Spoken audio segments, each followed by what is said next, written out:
So, after witnessing all those Mother's Day caddis yesterday, and also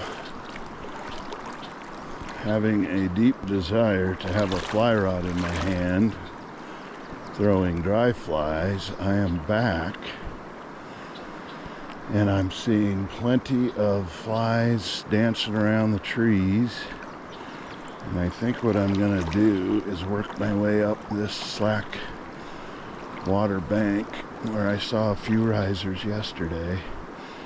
But today is more about testing this current camera mount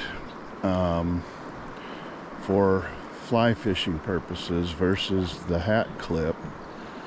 I want to see which angle I like better in the resulting videos.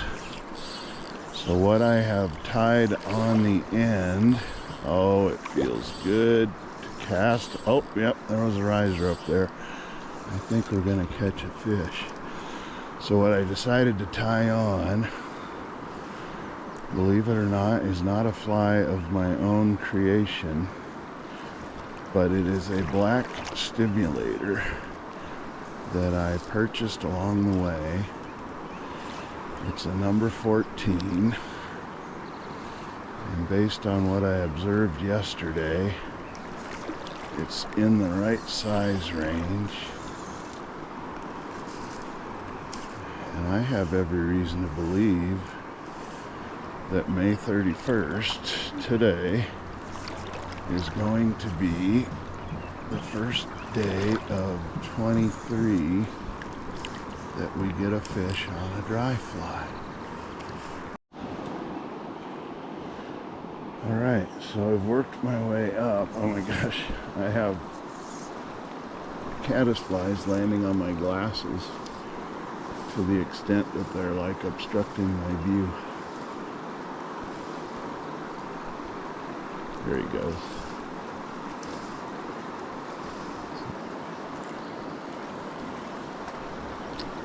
And I'm just slowly working my way up into the garden spot where I've had so much success.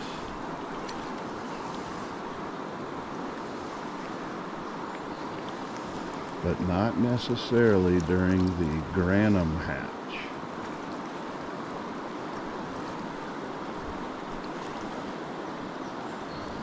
Like I said, I do not think these fish have time with this particular hatch to really get to a point where they're keying on it because of the river conditions. I mean, this hatch happens regardless of whether the river is at 4,000 CFS or if it's at 1,000 CFS. And because of that fact, I get the impression that it's just a wee bit early for it to be a hatch to get very excited about the dry fly fishing. And what I'm feeling this morning is exactly what I experienced last year. I did end up catching a few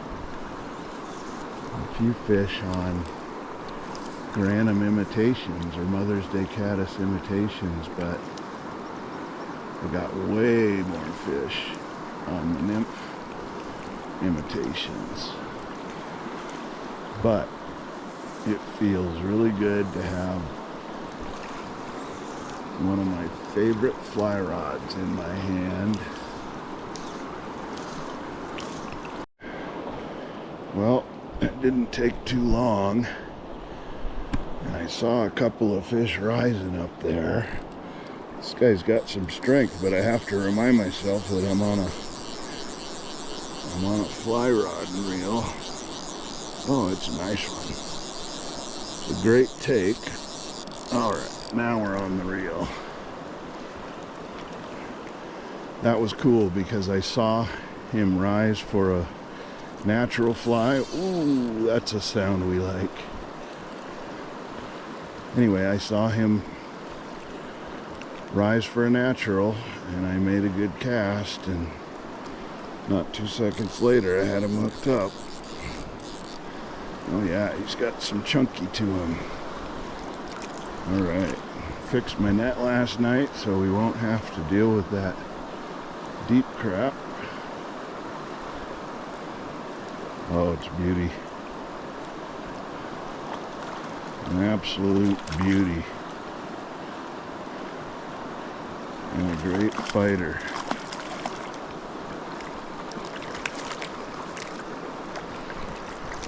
There we go. Now see, that's much nicer.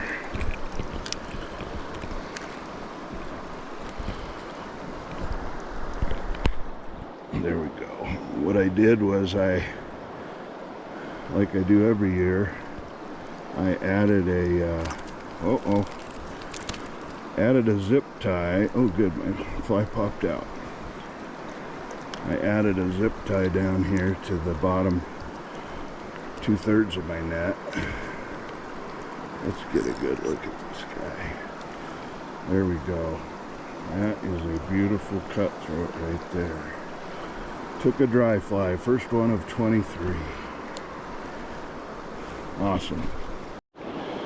Alright, so here's a really good cheater. Before I switch the camera to the other position, let me get my fly rod out of the way. Alright, so this fly is completely soaked now. And there's a million ways to dry a fly, and just as many ways how to dress it, but I have arrived at a point where here's what I do. Hopefully I won't move the camera too much. Alright, these are just those Loon silica beads, and every time I get one of those silica gel packets in something I've ordered on Amazon or whatever, I cut them open and add those to it as well. But there's just your ordinary silica drying beads. Now here's the trick. If you put these in the toaster oven, if you pour these out on the aluminum tray that comes with a toaster oven and bake them super hot, I don't remember the exact temperature, but you could Google it. Anyway, you bake them and it recharges them. You never have to buy them again.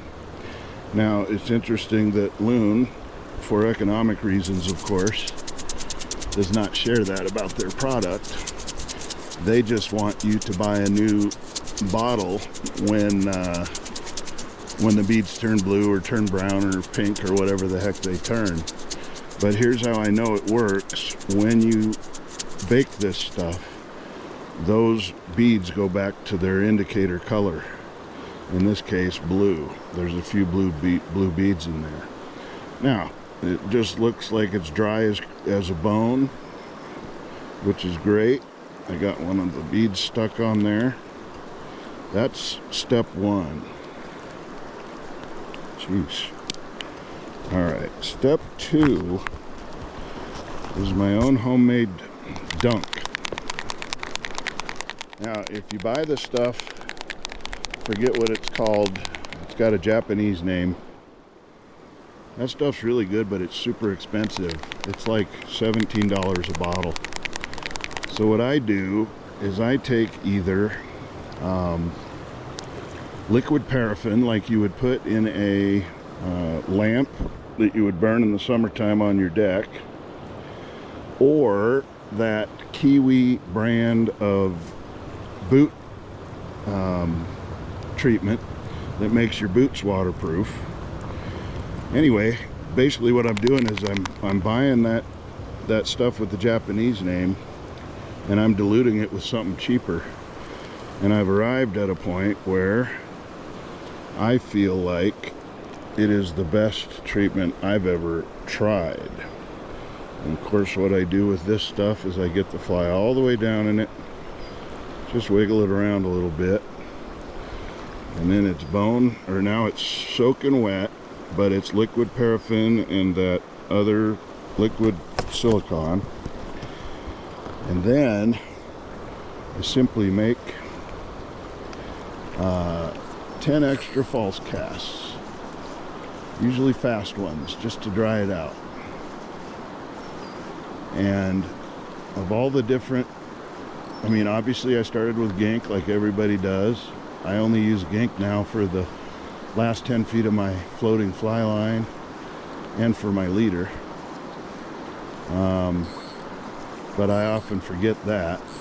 But the thing is, this treatment floats a fly, and particularly the big foam ones we like to use now, doing a two-step, drying it off completely. Whoops. Drying it off completely and then dunking it, to me, is as good as it gets. And I hope you can see my fly. I mean, it's floating as high as that fly ever could. And see if that shows up in the camera.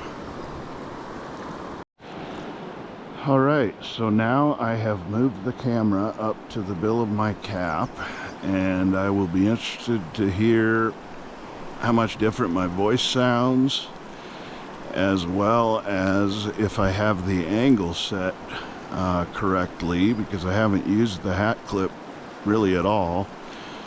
I'm standing here watching this perfect inside seam and the slack water created, or the slick water created, for the next riser before I start casting, because it's just that much more fun to target one particular fish that's feeding. Again, I don't know if the camera picks up on how many of these caddisflies are in the air against that darkish background, but when I stepped out of the stream to change the camera position, I bumped a tree, and 1,000 flies flew off, so they are in hatch right now. And if these fish are keying on them, we should be seeing some risers pretty quick. All right, so I just picked up on one real close into me here, so it's just a couple of false casts and pop it down right there. I was probably 2 feet short, so I'm going to add just a little line. Come on, buddy. That's a good imitation of what you're going for.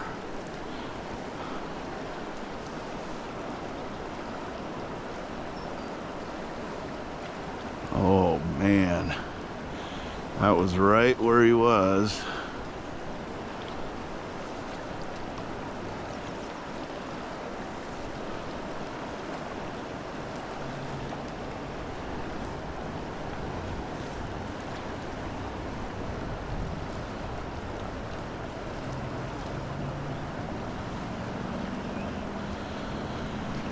But nope, that's not fooling that guy. And the cool thing was, it was just a very small little dimple that he made on the surface, which I learned many years ago is usually the indicator for an actual big fish. And my little brother will attest, we had a fly fishing guide on Silver Creek years ago who taught us that lesson, that the little guys are the ones making the big splashes because they don't know any better. They're just being spastic. And the big fish are just barely sticking their nose up into the surface film to suck that fly down, hence making a much smaller dimple with no splash. And I can honestly say, over the years I've been super lucky to fish a lot of really great hatches on a lot of really great rivers. And that particular rule of thumb has always remained true no matter where I am. Big splash, little fish.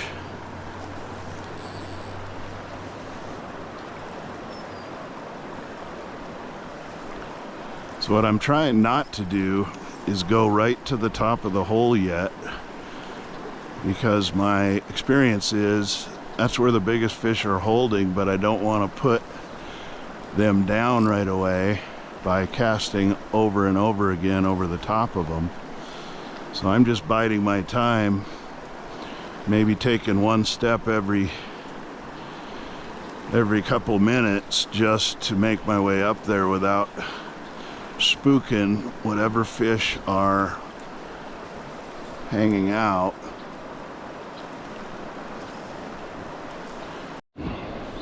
Always happens right after I turn the camera off. This fish came from quite a ways away to get this fly. He actually came off the bank. My cast landed probably 4 feet off the bank right up here, and he came off the bank to whack it. Couldn't help himself. I'm gonna try and do this guy without the net. Wow, spunky. That's perfect though. I have a nice cutty with the chest pack camera, and I've got a nice cutty with the hat cam. Oh, come on, buddy. Just get your head up. You're going back. Yikes. All right. That's a good solid 14-incher. Man, I'll tell you what, these cutthroat, sometimes, I mean often actually, they take the fly in the weirdest spot in their jaw that makes a barbless hook even so hard to get out of there sometimes. There we go. Perfect. So as kind of a case in point, I went back to my nymphin rig to work this whole stretch again.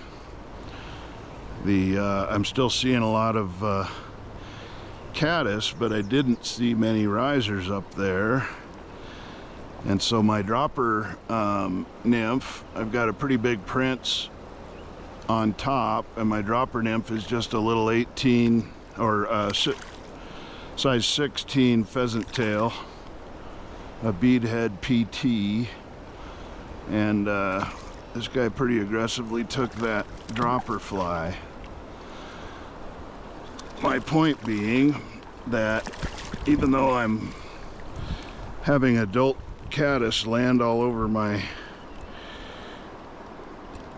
eyes and my head and everything else, I think these fish are spending most of their energy trying to feed on the nymphs. But nonetheless, another beautiful cutthroat.